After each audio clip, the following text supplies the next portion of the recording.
تمام كما كان يبحث عنها مؤمن زكريا. يبقى تغييرين نادي الزمالك وهجوم حازم امام في منتهى الخطوره. ممكن هدف اول جوه الجول، جوه الجول، جعفر جول يضع هدف اول زملكاوي. المكان مكانه، المرمى بيته، منطقه الجزاء عنوانه، هويته في بطاقته الكرويه. هداف هداف هداف.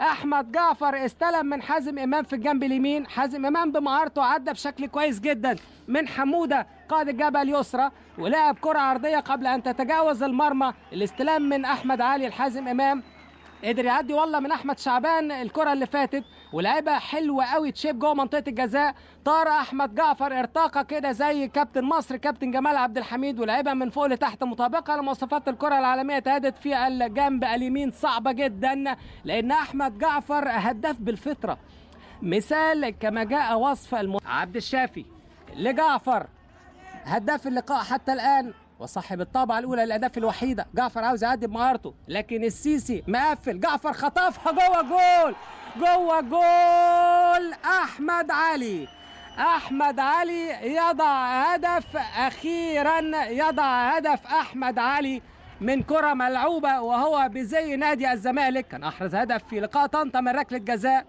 لكن اخيرا احمد علي اتلمست الكره من احمد جعفر في الجنب الشمال.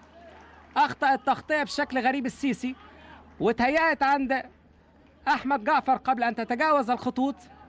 قدر ان هو يمرر كرة ويعطي تأشيرة باحراز الاهداف بسن الحذاء داخل الست ياردات. اخيرا احمد علي بيصل الى مملكة الهدافين ويضع هدف اول له في هذا اللقاء وثاني له في مسيرته مع نادي الزمالك، وهو الهداف رقم 83 في وضعيه صعبه. استلم المره دي، يا سلام، مرر، هيسدد، شيكا هيجيب جول، شيكا هيجيب جول القائم واحمد علي تاني جول.